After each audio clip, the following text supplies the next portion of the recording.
La radio est une imagination. Imagination. La vôtre. Bienvenue sur iRadio 90.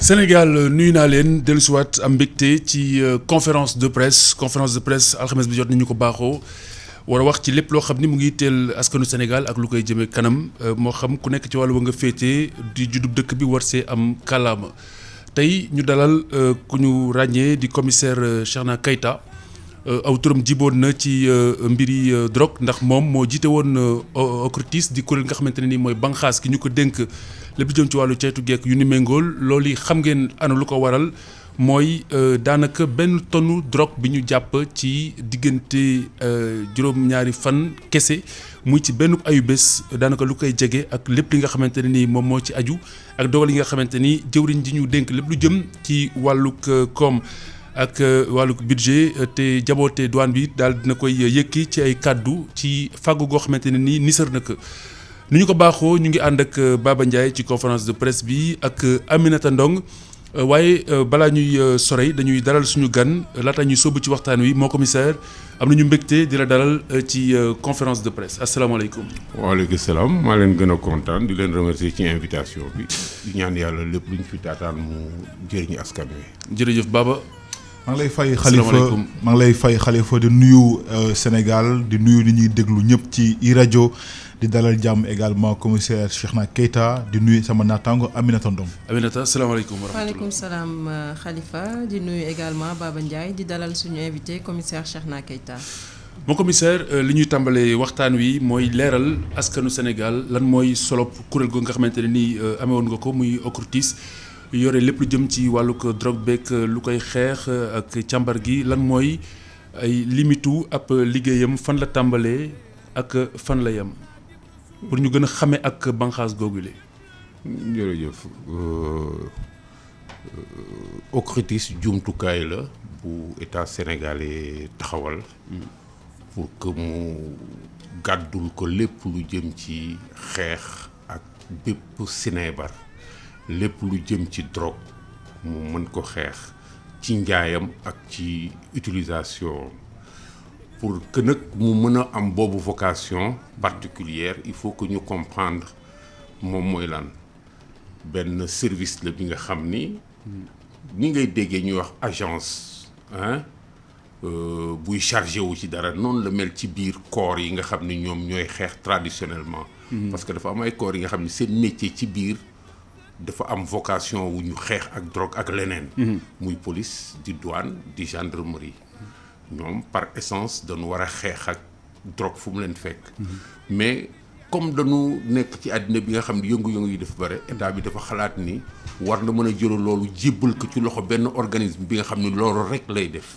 loolu mooy mission première am loolu lay def moom lay contrôler muy OCRTIS nag du service su police rek service su douane la ak gendarmerie ak police ñu boole seen doole ñoo war a boole seen doole gàddu xeex boobu c'est utile que ñu préciser loolu parce que dafa dem ba ñu xaw mel ni soo nee OCRTIS rek police la ñuy xalaat c'est parce que ñi nga xam ni waroon nañ ci boole seen doole muy douane ak gendarmerie dañu fekk si bu doy police ci ñu gàddoondoo mission boobu ba police fas mujj ko féetewoo mais en réalité parce que police moo nekkoon si locomotive bi sans doute loolu moo indi confusion bi non police non la indi confusion lu nekk rek volonté la comportement la parce que état bi buy définir benn structure day clair da koy tracer wax ni lii ak lii ak lii ak lii mooy moom laa bëgg nii ak nii ak nii day demee ku nekk war nga ci mën a def lii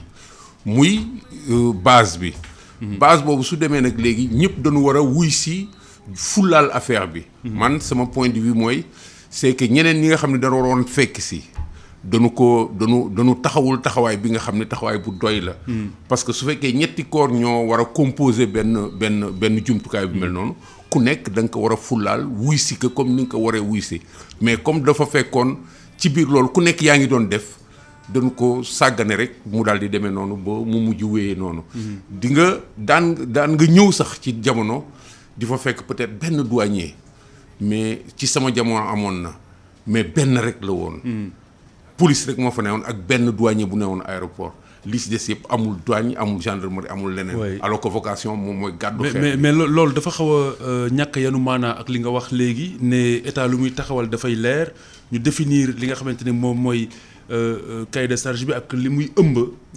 ci ku nekk ci wàll ba nga féete ndax corps yi ñoo ko séq. léegi ndax dafa rafle woon kilifteef wala manque d'organisation la woon parce que du corps yi bu nekk ci wàll ba nga féete yaay tànn indi sa doole waaye dañ koy définir en amont ñu xam ni nangam la ñuy jël fii nangam la ñuy jël fii nangam la ñuy jël fii logiquement. ku nekk dañ lay wax li nga xam ni moom nga war a def au départ. ku nekk réagiroon na pour que mu démarrer.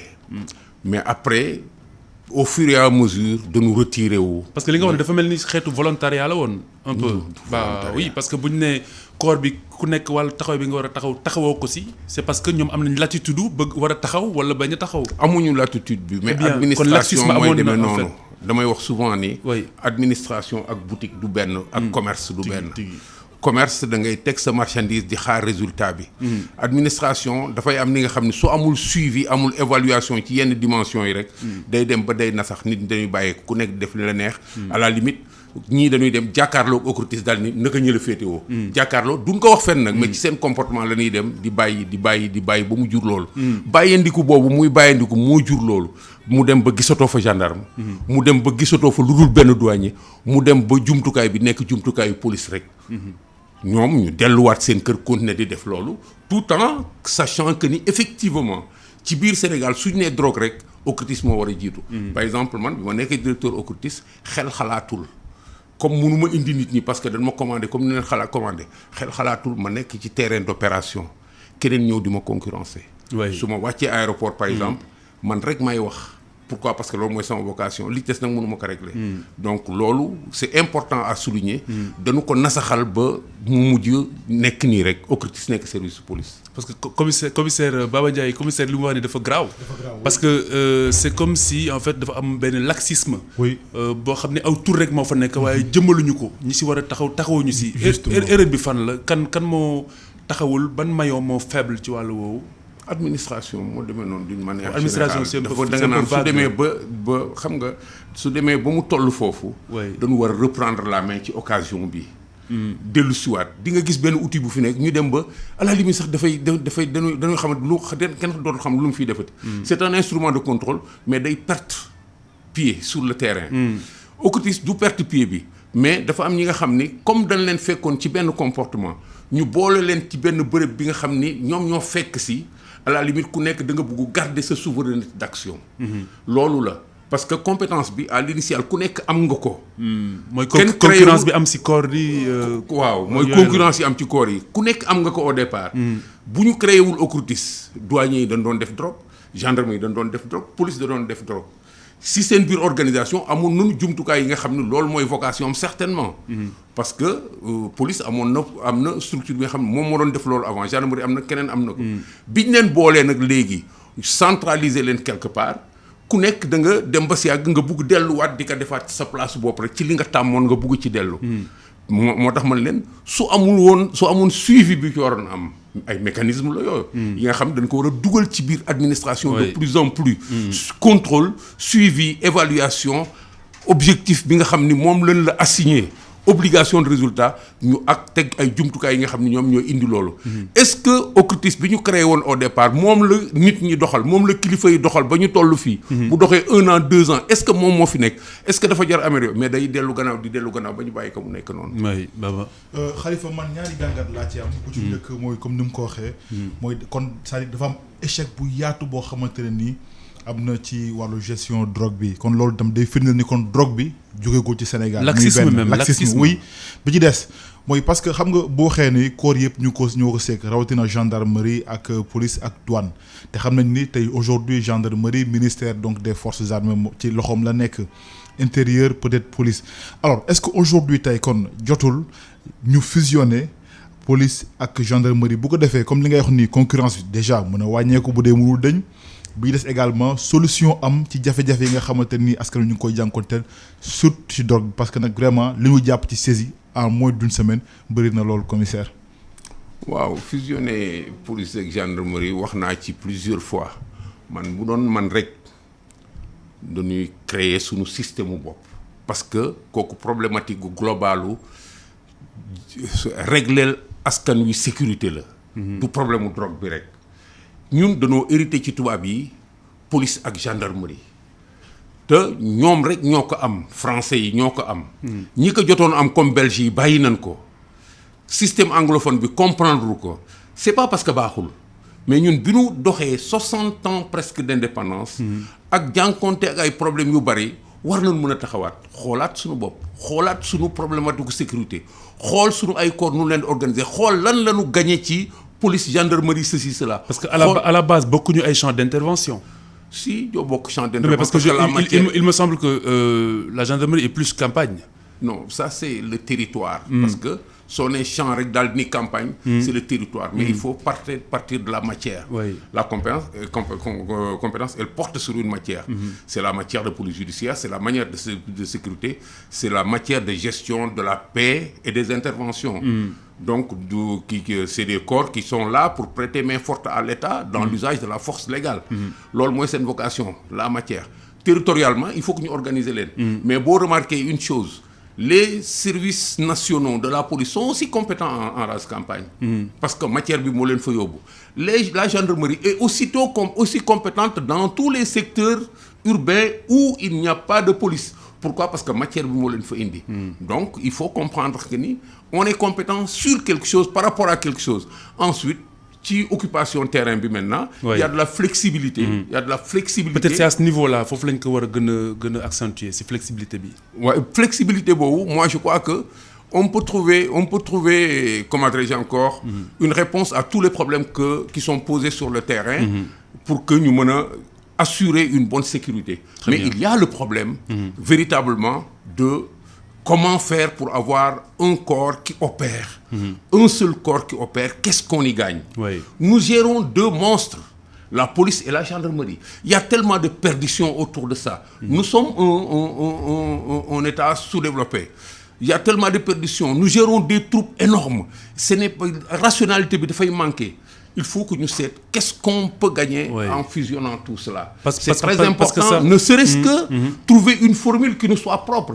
Pas supprimer la gendarmerie, pas supprimer la police, mais trouver une formule d'intégration entre les corps qui soit originale et qui nous permette d'assurer qu'on a préservé ce qu'il y a de positif ici et ce qu'il y a de positif là-bas. Parce que yàgg nañu gis ne bu fekkente ne ni mutinerie am na par exemple prison commissariat police moo gën a jegeñ mais il préfère faire appel à la gendarmerie.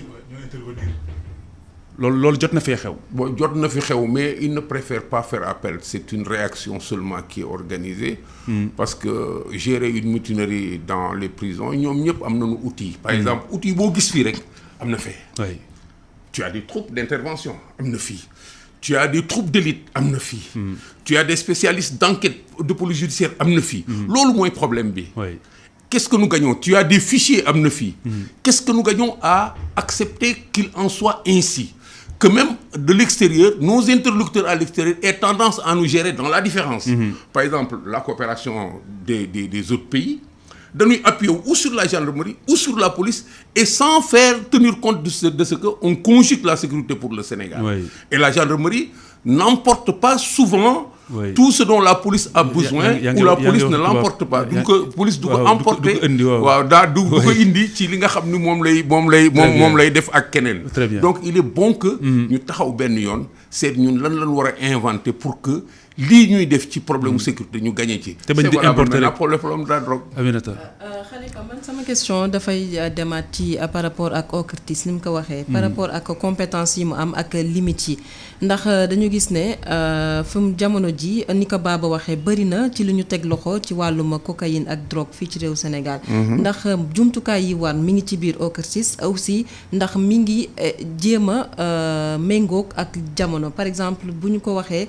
wàllum numérique lañ nekk jafe na nga gis bala boo ko gisaguñ ko bu ñuy def contrôle da ngay gis ay ubbi oto la ñuy def ay te léegi jamono dox na ba par exemple mën nga détecter fii am na drogue ak benn matériel boo xamante ne moyen boo xamante ne c'est pas nga dem comme ni ñu koy defee léegi nii ndax moyens yi ñu ngi ci biir OCRTIS ba ñu mën a def méngoo ak jamono. moyens yooyu nekkul OCRTIS y a un minimum de moyens toujours. méngoog jamono boobu dafay li nga xam ni moo war a tax ñu seetaat suñu bopp war a tax ñu organiser suñu bopp pour que ñu sakkanal li ñu am OCRTIS ci moyens yu élémentaires yi nga xam ni moom lañu war a utiliser ci formation ngay commencer nit ñi dafa am insuffisance yu doy parce que dañuy jële nit ci rang yi yóbbu ko OCRTIS alors que élément wu lutte contre la drogue c'est un spécialiste lu mu tuuti war nañ ko tàggat war nañ ko préparer ba fi muy dugg du ñëw di jàng dans le tas et sur le tas dafa ñëw ak capacité bi nga xam ni war na ko permettre mu dugg kilifa yi ñu fay yóbbu duñu forcément des spécialistes de la drogue parce que amuñu boobu tradition taxawuluñu boobu aada ci biir police yi ñuy seet carrière yi nu muy demee par exemple man spécialiste police judiciaire la mais bi may ñëw OCRTIS li ma facilité c'est parce que def naa drogue lu bari et nekkoon naa police judiciaire dirigé naa un moment donné section wu drogue bu DIC mais en dehors de ça ñi fay ñëw ñëpp dañ leen di jële fii rek indi à plus forte raison maintenant jumtukaay yi moyens d'écoute yi moyens de contrôle yi moyens de vérification lépp li nga xam ni des technologies yi nga xam ni de pointe yi nga xam ni war na ko vraiment là on est très en retard muy police di gendarmerie on est très en retard. oui mais commissaire si diirub ñetti fan daanaka ñu teg si loxo lim bu ni takku ci wàllu ko drogue il me semble que bu njëkk bi ñu njëkk a jàpp 200 et quelques 38 kilogrammes de drogue bi ñu njëkk a jàpp loolu délation moo ko waral maanaam dañu kalaame dañu boole. waaw ndax loolu du firndeel ne wala mu njortuloo ñu ne ndakaaru drogue bi saa bu jant fenkee mu ngi fay jàll.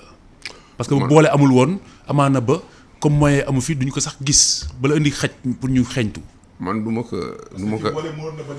waaw du ma ko ki boole bu jëloon koppar yi. waaw du demee waaw. du ma ko expliquer noonu. je vais être plus technique que ça. su fekkee ni sunu système doxul.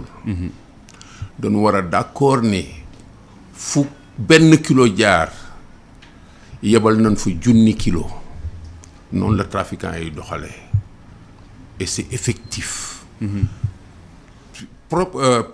mu tuddati encore expédition boo gis tir groupé la ñuy def ñoom. suñu soxlaa yóbbu fenn 10 tonnes. xamal ni bi ñuy dem yóbbu nu envoyé nañu 100 tonnes en tir groupé. pour que 10 tonnes yooyu mën a rëcc. kon am na lu rëcc mën nañ jot ne am na lu rëcc. lu rëcc moo ëpp toujours. oui su fekkee ñun dañu song nii. ça veut dire que natt nañu suñu faiblesse parce que ñooñu c'est des professionnels. du trafic natt nañu suñu faiblesse ba xam ni fii nooy na. ñu jël ñu organiser seen affaire ba mën fi di jàll.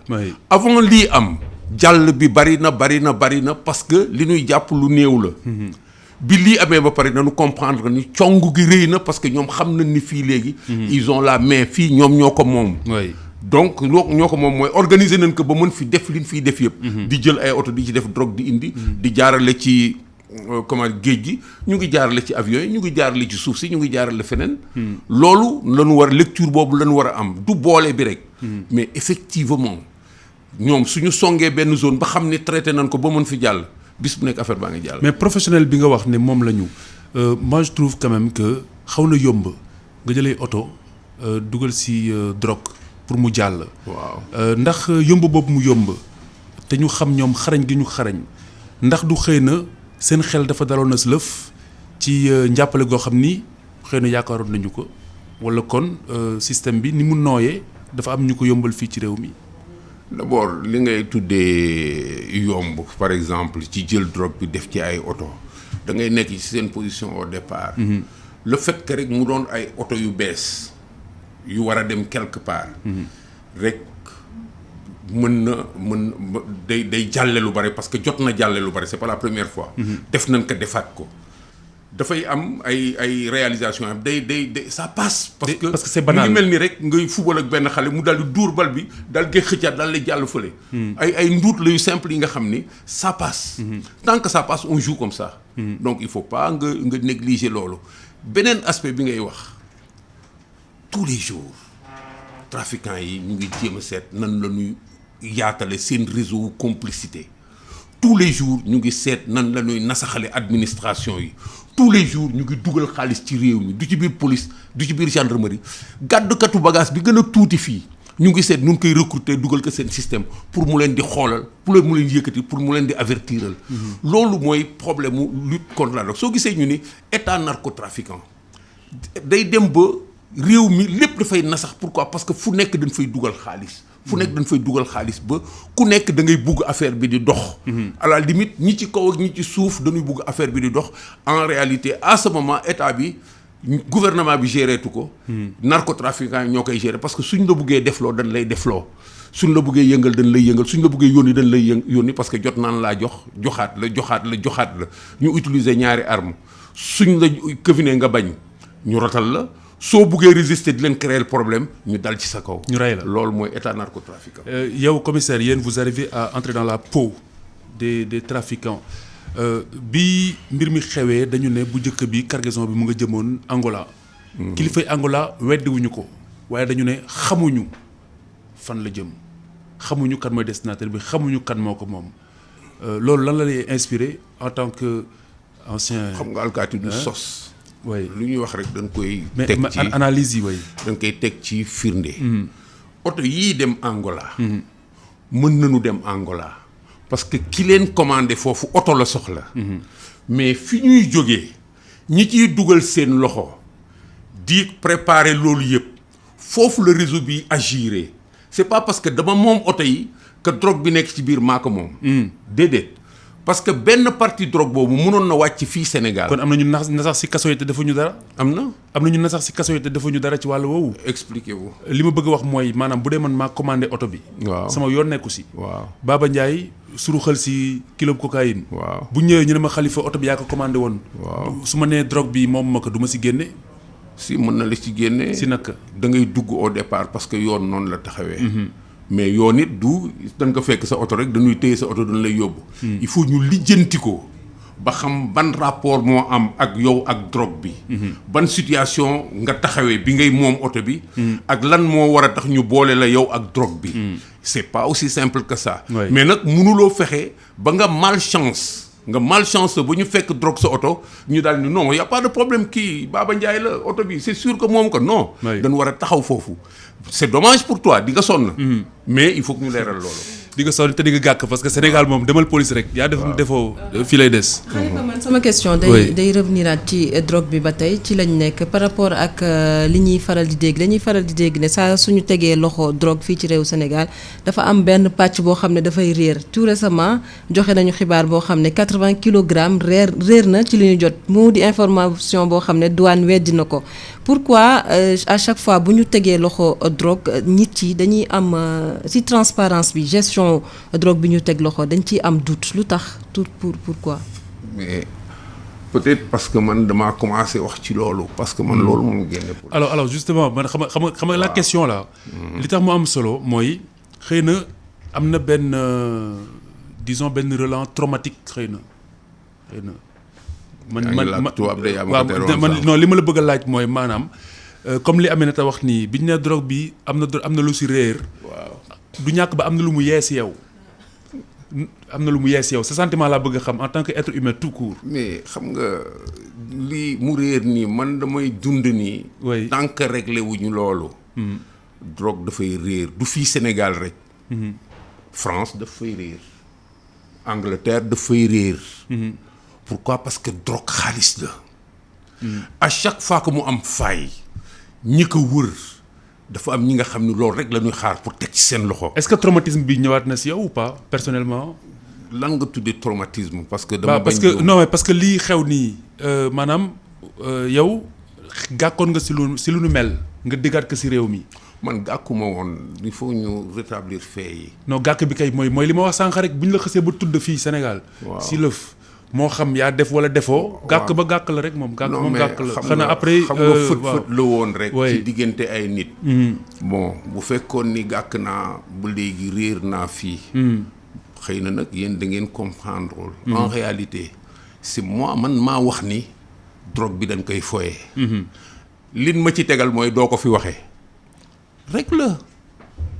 rek la sa morom yi ma kaay communiquer man leen communiquer wu ma responsable la mais man kenn waxuma ni jël naa kenn waxu ni jëluma kii ma wax ni jël na mu ngi ci kaso bi Nigérian mu ngi ci kaso bi ñi ma ci tudd dàq nañ leen le ministre a été relevé le directeur général a été relevé ça c'était mon combat je l'ai gagné terminé donc awma ci état d'âme amul benn traumatisme awma benn traumatisme au contraire si c'était à refaire aujourd'hui dama koy def parce que j'étais préparé à faire ça on me proposait beaucoup d'argent tout le monde le savait j'avais 1 demi-milliard au départ sur la table ça m'intéresse pas pourquoi parce que gàkk boobu ngay bañ parce que dama am ay doom am ay mbokk am leneen am ak leneen su tojee samay loxo su ëllëgee du baax comme ni ñu koy waxee rek si film yi policier bu dul jël ay koppar day boole ñi jël koppar xam naa loolu moo tax affaire bi metti woon day boole ñi jël koppar boo dul jël di nga boole ñi jël waaw man def naa loolu xam nga lu tax ma def ko c'est parce que dama xalaat ni fi ma nekkoon tôt ou tard dama fay jógee te su ma fa fekkee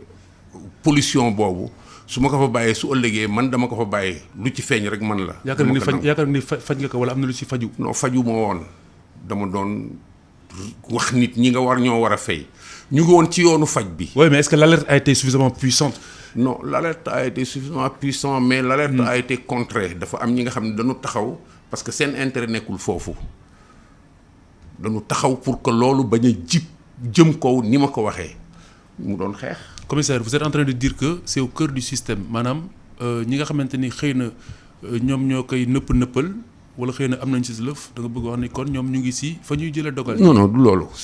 c'est que dafa am ay erreur yéen je crois que vous n'avez pas suivi. mais li tax ñu ne doo ko fi waxee yaa ko wax de. situationnellement lu tax lu xew.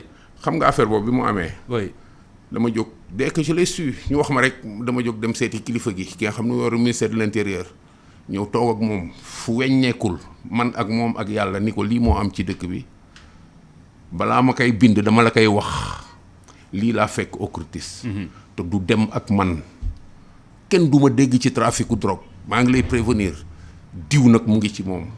OCRTIS waaw ci biir OCRTIS. waaw diw mu ngi fi te ñi ma fa fekk ñëpp ñu ci bari ñu ngi ci loolu te du ma ko donn loolu du ma ko donnal kenn parce que dama fiy jóge ëllëg. munu ma ma ni ko waaw munu ma dellul gannaaw nga bindal ma loolu mais nu nuy def ma ni ko enquête ba xam fu mu jëm ma d'accord ak moom kilifa gi ministre de l'intérieur de l'époque d'accord ak moom pour ñu def enquête mu boole ma ak benn officier gendarmerie ñu d'accord ci changer système bi ñu commencé di ci liggéey pour changer système bi seet nan la ñuy def ba lii nga xam ni su tojee du baax ci Sénégal ñu changer ko malheureusement xawma lu xew ci diggante bi ñu dem jusqu'au mois de mai avant le mois de juin bi nga xam ni sunu enquête fa lañ ko waroon tëjee ñu jël ki nga xam ni moom laa remplacé te moom lañ doon enquête ci kawam nommé que directeur général de police muy commissaire Ablaye Niang ma dem seeti ministre bi ni que lii ngay def nii du dem man ak yow rek ci Sénégal gi du dem ñu wax man leen du dem Sénégal mérité wul lii et je l'ai écrit ça a été sur le net. Police mérité wul lii samay mbokk samay xarit bàyyil man leen du dem lu ma ci góobe garka mais du dem ñu wax menacé bindu demande d'explication ma dem jàpp nigérien bi tëj amatuma kilifa ci biir Sénégal kenn du wax ma dem seeti procureur ni ko dinaa la ko indil amatuma chef ci biir police bi mais loolu dinaa ko sotal muy li nga xam ne moom lay contribuer fii ci réew mi parce que jël 500 millions dem moo gënoon yomb te 1 milliard 2 milliards laa doon jëm mais fu ma jëm ak loolu fu ma koy layee mënuma ko ma jël Nigérien mu ngi ci kaso bi il est condamné à 10 ans de prison. Mais on m'a fait la guerre. Pourquoi on m'a fait la guerre? Parce que le ministre tenait coûte que coûte. Est-ce que la police sénégalaise est corrompue? Est-ce qu'elle est trempée dans la drogue? Vous savez, vous avez un exemple ici de drogue qui disparaît au port. Ceux qui sont corrompus sont partout. On ne peut pas... Non mais j'étais suffisamment clair, je pense. On ne peut pas s'autoriser. Est-ce que police sénégalaise... On ne peut pas s'autoriser. Dama lay expliquer phénomène de société da nga koy expliquer fi nga jaar du ko expliquer. On ne peut pas s'autoriser à dire qu'une institution comme la police est corrompue. Même bu fekkee sax on lui prête ça tous les jours parce que tout le monde ne peut pas être corrompu. Moi je suis un produit de la police. Mais je refusais la corruption à une échelle extrêmement élevée. Am na ñu ma gën fuuf ci biir police gi ñu bokk ak man grade ak ñu ma gën a néewal grade mais ci biir loolu dafay am luy gasax li nga xam ni day nekk ci biir oui Ce phénomène-là, il existe à la police. Même dans les mosquées, il existe des gens comme ça qui sont là rien que pour coffre mosquée bi ñu jël xaalis bi dem seen yoon. Donc phénomène yooyu lañu war a contrôler. Effectivement, il y a de la corruption dans la police. C'est ça qu'il faut dire. Est-ce qu'il y a de la corruption dans la police? Il y en a, oui. Est-ce qu'il y en a ailleurs? Il y en a ailleurs. Mais nan la ñuy protéger? Est-ce que c'est pour juguler corruption bi la ñuy def wala pour protéger outils yi nga xam ne moom la ñu teg ak nit ñi nekk ci biir? C'est deux problématiques différentes. Le phénomène de la corruption en tant que telle dimension ak nan la nekkee ci suñu communauté yi ci administration yi ak le fait que benn endroit bu sensible comme le trafic de drogue nan la ñuy def ba assurer que dina agir correctement, quelles sont les mesures qui doivent de façon anecdotique mës nañ si jàpp ñoo xamante ne ni tax nañu ci régler que ci biir nekk. mës nañu. est-ce que mës nañu jàpp ñoo xamante ne alkaati lañu ci mbiru drogue bi ñu tax si ñu régler que ci seen biir ñu def ko póotum biir. man de mosuma ko def man Cheikh Sadbou mosuma jàpp alkaati ci problème mu drogue régler ci biir. est-ce que la ñuy faral di nemmeeku la. fu ma ko gisee man de xeex naa ko mais mun na bañ a ñàkk am. ñi koy amal ci seen bopp nag du ñu wër naan jàpp naa alkaati bi mu ko fi mais ci sama sphère bu ma commandé man. alkaati ñemewul laal drogue. oui. et loolu moo tax bi ma ñëwee OCRTIS. ku fa nekkoon ci problème boobu da ngay am problème. parce que munuma dem ak loolu. donc munuma la seedeel nag ñeneen lu nu def mais dama lay wóoral ni. lii nga wax ni mën na am feneen. bu fekkee kilifa gi koy def kilifa gi nga xam ne moom mooy contrôler loolu yëpp setul ci mbir mu mel noonu su ko surga yi defee dina leen protéger. nan ko këfin ci ne te am na ay kilifa yi nga xam ni bañuñu xaalisu drogue. Khalifa man li ma doon laaj commissaire mooy déjà am na quantité bu réer. te wax nga ni aujourd'hui OCRTIS policiers yi ñoo fa ëpp ngir xool peut-être quantité drogue yi ak xeex drogue bi daal de façon générale li ñu bëgg a xam li ma bëgg a xam mooy quantité bi réer ci loxo ñan la réeree ndax ci loxo police bi la réeree wala ci loxoy gendarmerie la réeree mu leer foofu. police quantité bi réer ci biir saisie bu mujj bi. oui. wala ci bi ma nekkee man police ngay. non bii nii moo tax non bii ci biir fi ñu doon saisir ci biir port bi la diggante ñi wër oto yi ak douaniers yi. nga xam ñoom ñoo donc mën na bañ a nekk sax corps de défense et de sécurité. waaw mais ñu ngi démentir quantité boobu nga xam ne réer na di 80 kilogrammes yi. waaw mais ñoom ñoo war a leeral nit ñi ba ñun ñëpp ñu féete parce que cuisine interne la. dégg naa ñu ni réer na am na ñu ci jàpp. je n'ai aucun élément de preuve. mais le simple fait que ñu ni réer na c'est un problème. parce que 80 kilos de drogue de cocaïne c'est beaucoup d'argent. le simple fait que ñu ni ñi ci laaloon kat am na ñaar wala ñett yi nga xam ne jàpp nañ leen ñu ngi leen di yóbbu parquet te leeraluñu loolu c'est un problème. parce que c'est une matière très sensible il faut que nit ñi taxaw su lu mel noonu amee ñu am courage man de noonu laa gisee. ñu am courage yu taxaw ni wéy lii am na. lii am na mu féete boor. est-ce que jotul tam bu ñu saisiree benn quantité drogue ñu xamal askan bi fan lañ koy yóbbu ak naka lañ koy def lan moo waral lii ñuy wax ne drogue bi lii réer na c'est parce que nit yi xamuñu finalement drogue bi fan mooy li ma leen di wax tout le temps mooy li ma leen wax ni c'est que il faut que ñu jàngee ci lii. donc la drogue n'était pas suffisamment sécurisée. La drogue n'a jamais été suffisamment sécurisée ici au Sénégal. ci foo ko mën a def ci policier ci feneen ak feneen tribunal on a toujours eu des problèmes de fuite de drogue. man bi ma nekkee xale 22 ans laa commencé enquête ci drogue bu jógee greffe tribunal. ah oui dañuy sàcc sele yi. ñu yóbbuwaat ko sur le terrain. ah oui. waaw te ma 22 ans laa ci commencé. kan moo koy génne. koo koy génne. mais ñi ko wër ñi garde yore clé yeeg ñi dugg ci biir këfin ñooñu ñoo ko wër parce que dafa am fu ñu koy déposer ci greffe yi. loolu dem na ba à la limite moo gën a indi sax drogue bi presque dootul demati tribunal. mais responsabilité yooyu yomb naa fixé yomb naa ciblé su ma jëlee drogue bi dégg ko Baba Ndiaye. ñu fekk ko fa sàcc ka Baba war naa mën a xam foofu drogue bi dugg.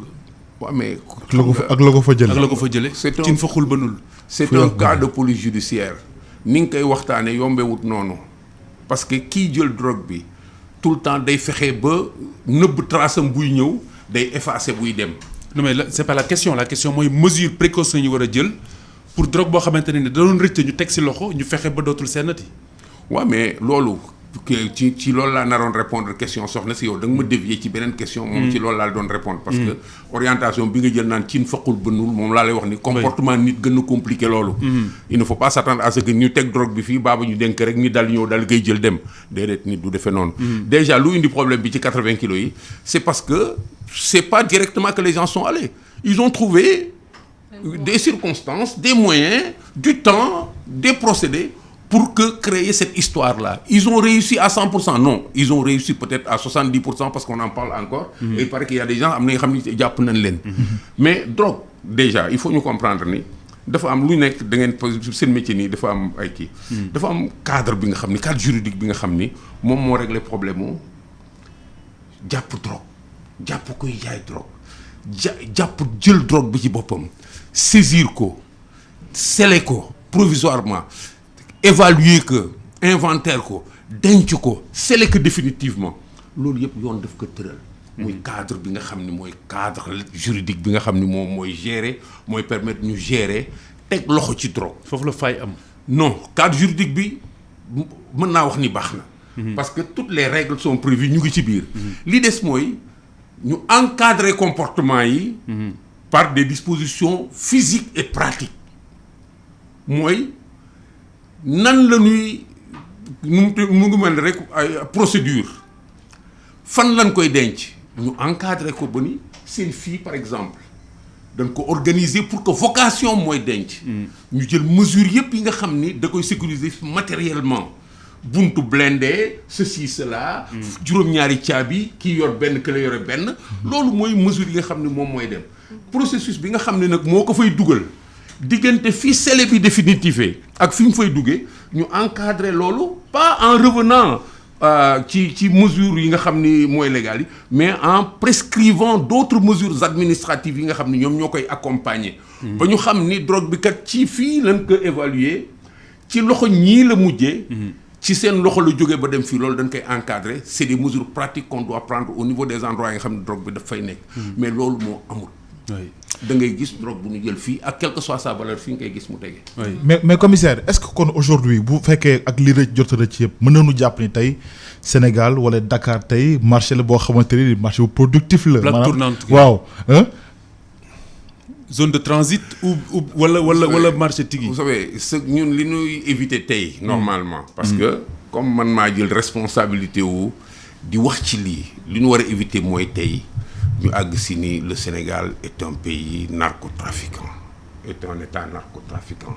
ragaloo ko njortoo egguñ ci àgguñ ci mais su continuer nii na sax na dem ba lu nekk trafiquants yi dinañ ko fi mën à ce moment suñu état day comprendre des faiblesses énormes face à la puissance de l'argent face à la puissance déstabilisatrice des narcotrafiquants.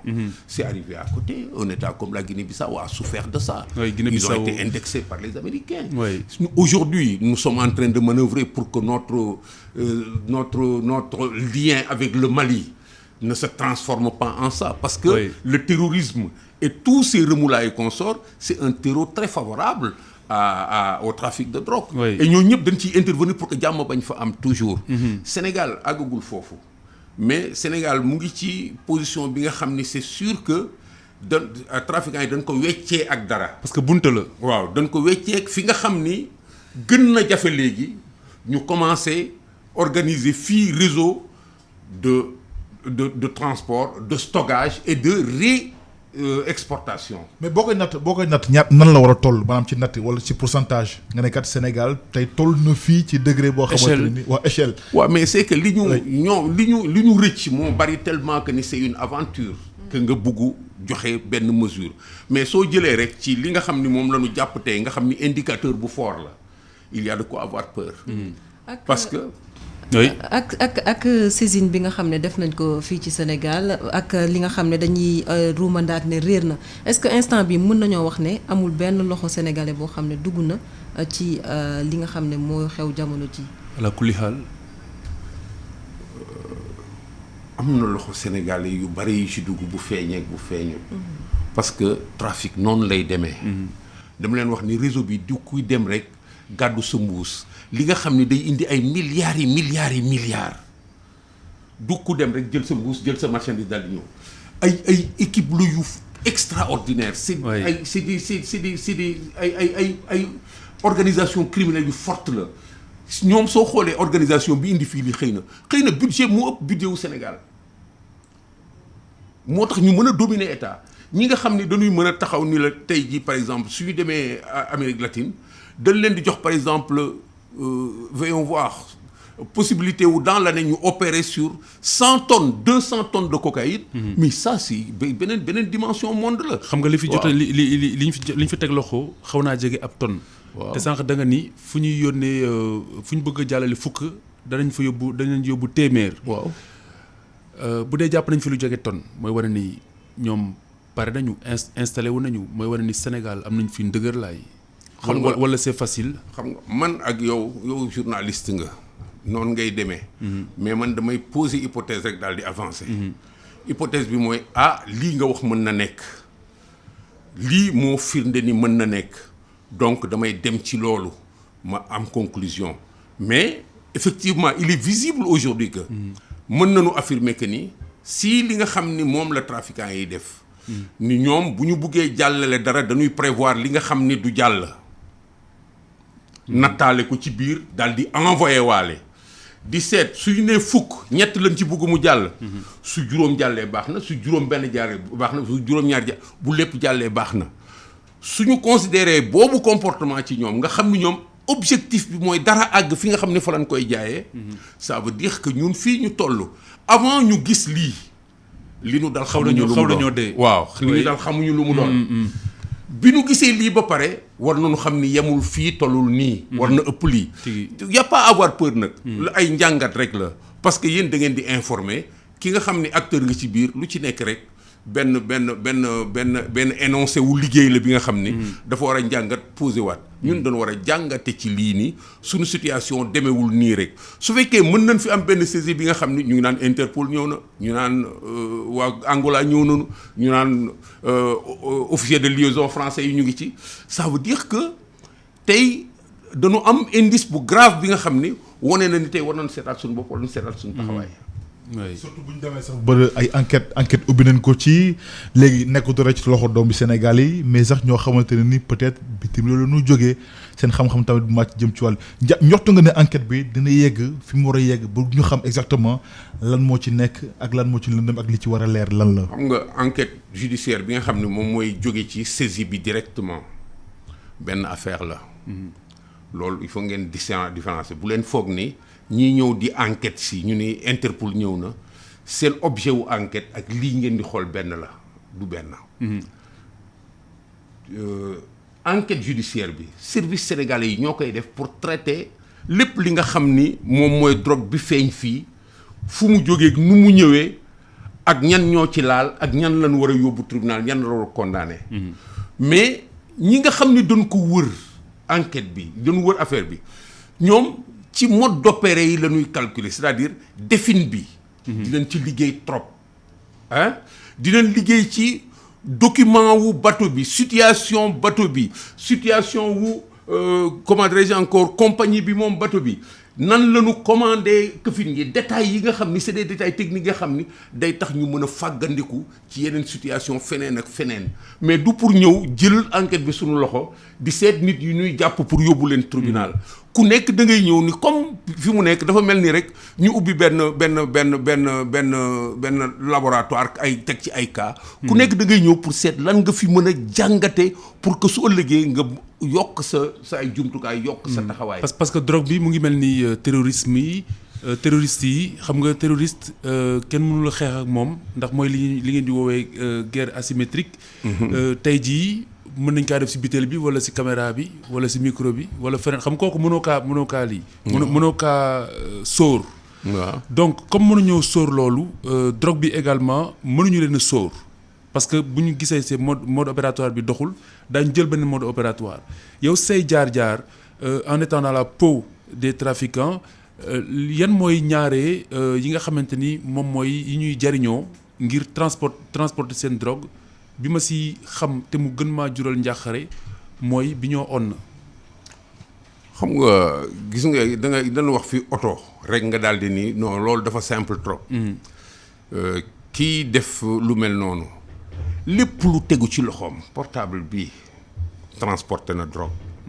waxuma day transporté na drogue. Aminata après ñu xool ko. waaw expédier ay portable oui transporté ci drogue parce que kii liñ ciy def ci cocaïne mën na ko jënd juróom-ñaar fukki yoon. ay téeméeri yoon. donc war na mën a nekk un véhicule. ay poupée ay yii stylo lépp li nga xam ne dañ koy emballé transporté na drogue. donc amul limite. maintenant loolu neex na xeex. neex na xeex. waaw mais problème mu xarañ la ak mën naa wax contre xarañ. parce que moo tax ñeneen ñi ñëw fii taxaw di jàngat. loolu mooy sunu problème fii. parce que nag moo commissaire ni ngeen a nekk ci biir xelu trafiquants yi noonu la ñuy nekk seen biir xel yéen. mais loolu moo ci intéressant ci liggéey bi loolu la amul nelaw ni ngay nekkee ci sa xel noonu ngay sóoree ni ñu ngi seen xel tout le temps moo tax nga leen di mën a jàpp. moo tax quelquefois da ngay def li nga xam ni doo ko mën a expliquer yow mais ci nekk ci xel boobu lay nekk. parce que da ngay taxaw ci benn situation benn affaire am tout de suite nga jékki-jékki rek am lu la ni mais non lii normalul lu normal ah benn xaj buy dem di dund gisoo ay karawam nekk fii nga ni xaj bii normalul. pourquoi mënoo ko expliquer. flair la mais ci sa biir bopp y a quelque chose ba loo xamul. moom moo la provoqué. soo demee ba ci biir di nga gis dara. dimension wu comportement yooyu moom mooy nekk ci diggante trafiquants yi ak ñeneen. ci yi nga mës a jàpp yëpp.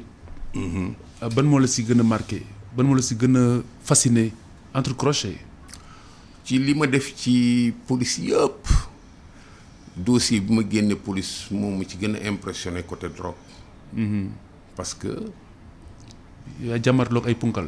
non du jàmmarloog punkal dafa di da nga war a jouer comme su fekkee da nga nangu ni trafiquant nga man ki ma ni kaay ma jox la xaalis ñu ànd nga jox ma li nga xam ni moom la OCRTIS jàpp ma ne ko waaw dama wax ko ministre bi dama war pendant presque 1 an ma ànd ak moom ñuy fexe ba moom mu mën a gëm ni man xaritam laa fu ma toll ma koy enregistrer.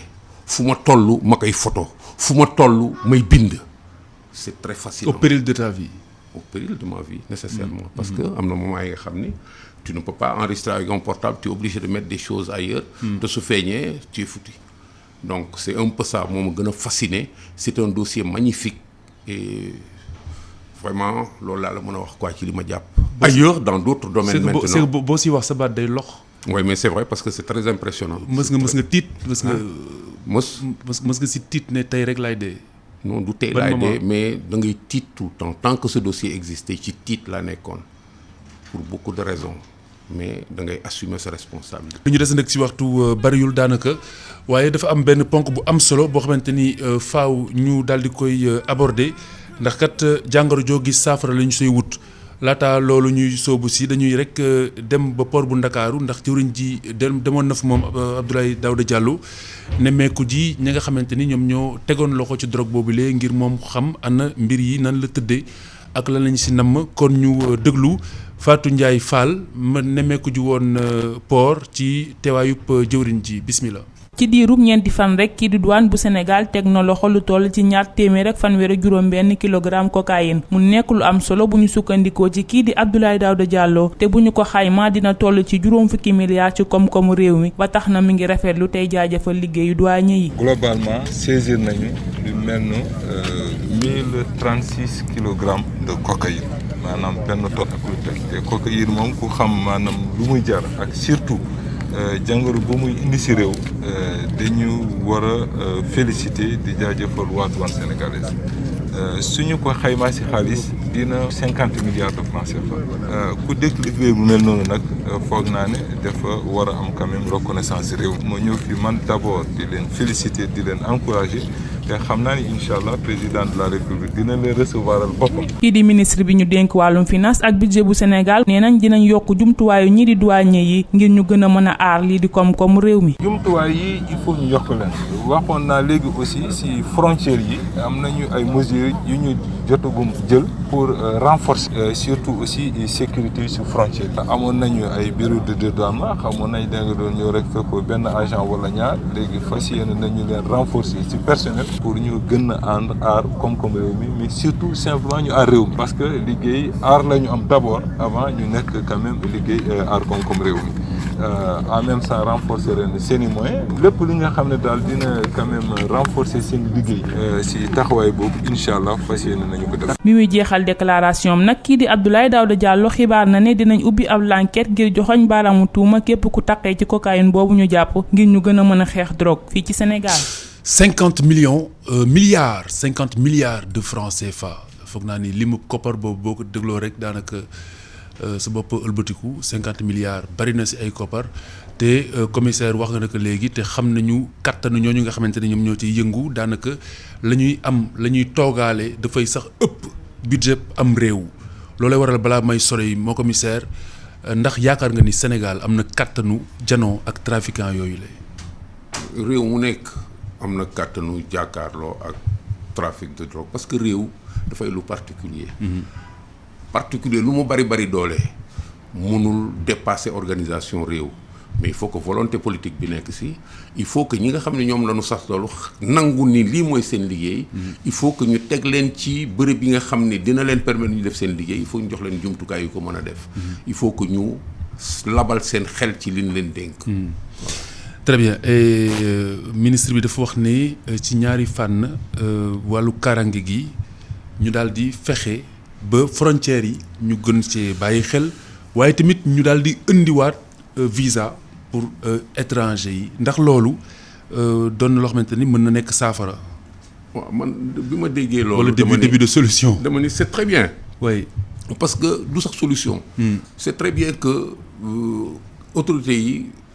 réagir yëngatu ci lu mel ni am xel yi dal ñu xam ni ñoom ñu ngi bàyyi nañ seen xel que teguñu ko rek mu daal di dem. est-ce que ñoom nekk ñu hors réalité un peu autorité yi.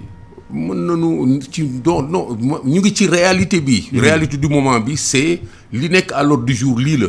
mais soo demee ba ci biir nag léegi il faut que nga placer éléments yi ñu wax de solution ci seen place parce que lépp du loolu.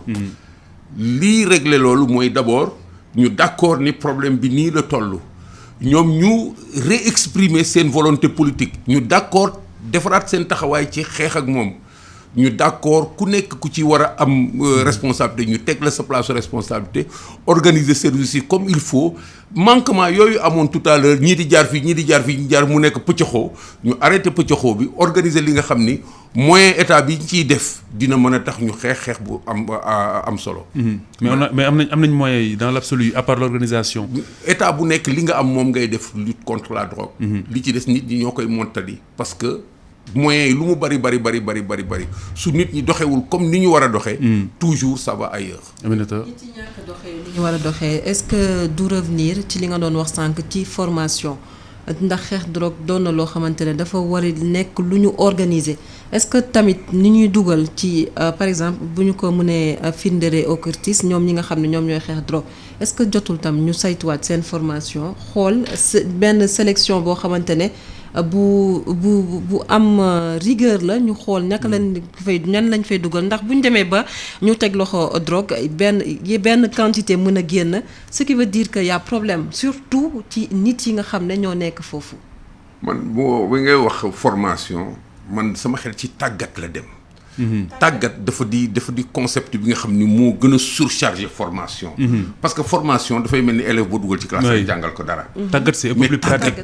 dafa nekk loolu d'abord. nga jox ko jumtukaay yi sur le plan intellectuel mais tamit nga defar nit ki. defar jikko yi taxawu leen encadrer seen comportement di créer ci ñoom état d'esprit bi nga xam ni état d'esprit bu positif lay doon. troupe d'élite noonu lañ koy defaree. dafay dem ba yow da ngay nangu. sa bakkan bii des ci li ngay def noonu la ñuy defaree troupe d'élite bu ñuy dégg français boobu officier français boobu bi attaque boobu amee mu ñëw préféré ñu jam ko plutôt que ñu jam nit ñi kooku bi mu koy def loolu yëpp ci processus bi ko def dañ ko defar ba mu war a mën a def boobu sacrifice il faut que non seulement ñu defar leen noonu mais il faut aussi que ñu encadrer leen ñu jàppale leen parce que effectivement li nekk ci xaalis de drogue day rëy bi nga xam ni soo jëlee benn fonctionnaire bi nga xam ni par exemple 500 000 francs lañ koy sànni weer wu nekk nga ne ko yow yaa commandé ñii yow yaa def nii tous les jours mu gis benn paquetu benn affaire bu toll nii bi nga xam ni su ko aybalee dootul am 500 000 francs laay consort mais dina yóbbu 10 millions léegi këram. mais loolu dafa yaatu il faut que ñu comprendre ni matière bu particulière la. non seulement ñu tàggat nit ñi defar leen ba ñu nekk ay patriotes yi nga xam ne dañuy engagé wu nangu ni lii mooy seen cër dañ ciy xeex ba bàyyi seen bakkan. mais en plus de ça et tamit ñu taxawu leen. def leen dans de bonnes conditions. que ñu mën a liggéey bu mucc ay. oui commissaire yaa ngi koy wax sànq parce que xam booy wax tàggat ndaw ñi ngay tàmbalee. te ku wax ndaw forcément da ngay wax milieu scolaire maanaam l'école yi te gis nañu aujourd'hui drogue bi dafa infiltré wu sax ci milieu scolaire bi est-ce que kon loolu dina nekk lu yomb nga doon exemple wala nga doon koo xamante ne nii kat di nga mën a ràññatle ak xàmmee ba nga xamante ne nii kat li nga doon dëgg ak li ñu lay tegaat ci table gi moo xam nu mu mënti toll di nga ko mën a dumóoyu ngir sa njëriñu réew kot. gis nga ci yore réew li war dafa war a nekk li nga xam ni moo utile dafa war a nekk y a pas d'excuse. li nga xam nañ ni lii. mais après c'est très personnel après. après c'est une question d'éthique personnelle. voilà ku nekk ak nañ la yaree. ku nekk ak li nga jomb. waaw mais lii au centre. dañu war a teg ay jikko teg ko école bi nga wax dès que ñu considérer que ni drogue bi dafa dem fa lañu war a commencer tabax nit ñi. li fa yàqu déjà ñu commencer ko rectifier commencer génne ci xale yi ñi nga xam ni seen jikko dina dem ci bon rang parce que ils existent. ci biir nit ñi am na ñi nga xam ne soo leen yóbboo foofu ñu dem. on a des officiers qui ont fait de grands sacrifices ci ay théâtre d'opération c'est parce que dañu rëcc ci fi nga xam ne fa la Sankharé ils sont devenus de grands hommes ils sont devenus des héros bañ nañu dugg ci li nga xam ne lu xóor la mais nangu nuy tamit jaay seen bakkan pour leneen. il faut que ñun ñu d'accord ni valeurs yi foofu la nekk que tamit état bi ñi nga xam ne daf leen tànn mooy sélection bi nga doon wax tout à l'heure tout ceci mu ngi démarrer ci sélection. ñu tànn nit ñi. il faut un corps d'élite la ñu war a taxawal pour xeex tànn ay nit dugal leen fa ni leen yéen kat lii mooy seen moulage lii mooy seen mouture. nii ngeen war a taxawee loolu du nekk police wala nekk leneen. nekk sénégalais lay commencer. très bien ñu commencer ci biir sénégalais yi ñuy indi ñi nga xam ne nag léegi suñ leen dugalee ci biir système boobu dinañ ci mën a am liñ ciy xaar ak 90%. dañ bëgg koppar de léegi moo commissaire li nga xamante ne léegi moom la ñuy waxtaanee moom mooy cocaïne.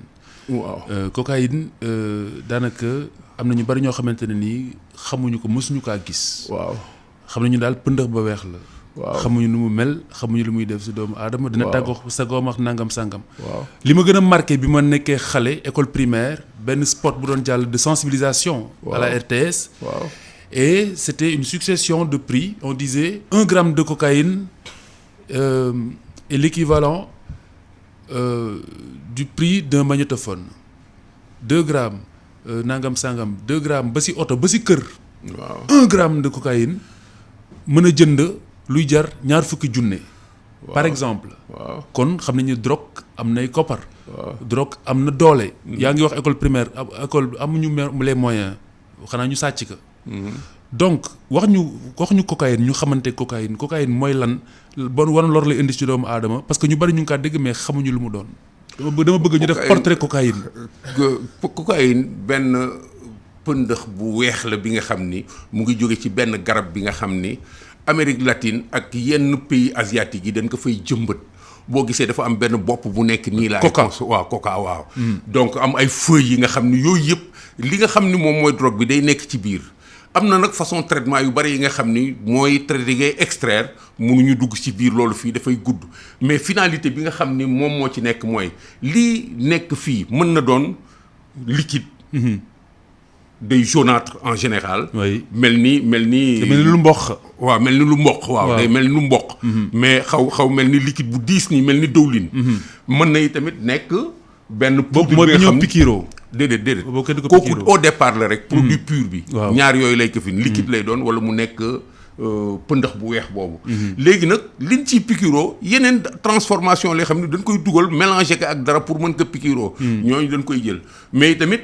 li nga xam ni moom la ñuy fóon wala ñu dugal ko seen biir yaram ci seen gémmiñ yooyu yëpp ay dérivé wu produit de base bi la. c'est-à-dire produit bi dañ koy traité ba ki ko soxla pikiru ko ki soxla def leneen ci mode absorption bi mais au départ daal. produit bu weex la gàncax la gi nga xam ni garab la bi nga xam ni dañ koy jëmbat di ko cultiver dina la génneel nag benn liquide bi nga xam ni. produit de base la bi nga xam ne dañ koy transformer ba am ci drogue bi. dina la génneel benn poudre bi nga xam ne poudre bu weex la. su situation bi gënoon ko fi mën naa fi indi ay. mais justement comme waxtu yi daf ñu dab parce que da nga war a dem lan mooy jaral doomu aadama muy rey wala muy sàcc ngir fóon pëndëx boobu la. xam nga dañ ni drogue mooy li nga xam ni njàppaan la. drogue mën nga ko féetalee njàppaan. li nga xam ni su la nee kitim sa pexe bopp mënu la ci génne il faut ñu dimbale la pour nga génn si day dugg ci sa biir yaram téye la ba bis bu nekk da nga koy soxla day taxaw sa xel taxaw say biir yaram ba su heure bi nga ko waree jot laal jotee te laaluloo ko da ngay crise mu ñu tudde ko siik da ngay crise waaw da ngay siik da ngay crise da ngay crise dootoo mën def dara da ngay teqali kook sa sago loolu moom mooy drogue dépendance la tudde nag léegi moo tax man leen njàppaan la dépendance effet boobu lay am li nga xam ne su la téyee du la bàyyi tant que kenn dimbalewul te boo si jëlee lu bari dee te boo ci jëlee lu bari mooy overdose ci overdose mooy nga jël ci li nga xam ne sa yaram munu ko contenir sa yaram munu ko assimiler sa yaram munu ko reesal waaw léegi est-ce que dafay jur cawarte wala dafay neex wala lu tax doomu aadama di ci def te muy njàppaan. lu nekk nag ki koy jël dina la wax lu nekk dina la wax cawarte dina la wax leneen ak leneen mais li ci gën a am solo. mooy dafa lay transformer da lay yóbbu ci ay ngay dimension beneen dundin neneen ngay sentir sa yaram sentir àddina bi leneen ngay gis. ay yeneen image da ngay mel ni kuy naaw ak kuy ceci cela ku nekk lu ma yóbbu ci ni mu lay voyager loo. bon su dee ay yàmbaay yooyu ñoom da lay rêver loo day planer loo waaw te sooy dox sa tànk yi du laal suuf ainsi de suite yu mel noonu état yooyu la indi état yi nga xam c'est des états seconds. bu paree si yow neex lay doon waaw bu paree si yow toroxal la. waaw non balaa muy pare ci yow kay da lay toroxal dès le départ soo commencé rek torox nga. jeex na merci commissaire. yàlla commissaire bëggoon nañu waxtaan wi gën a yaatu waaye waxtu wee ñu dab. ndax dafa am yeneen contraintes. merci beaucoup ñu ngi lay gërëm di la sant c'est un privilège ñu am la fii ci plateau bi te di la wax ni bul noppi parce que boo noppee rek du baax. ndax sant yàlla bu baax parce que yéen seen classe waruñoo dem à la retraite. wala ngeen ko ne doon ay consultant bokk ngir gën a mën a jëriñ. sant yàlla bu baax a baax. merci beaucoup commissaire Baba. waaw Khalifa dañuy remercier commissaire parce que vraiment xat na trop. mais nangu na ñëw commissaire ñu ngi lay gërëm bu baax. di lay jaajëfal également. merci beaucoup Baba Ndiaye.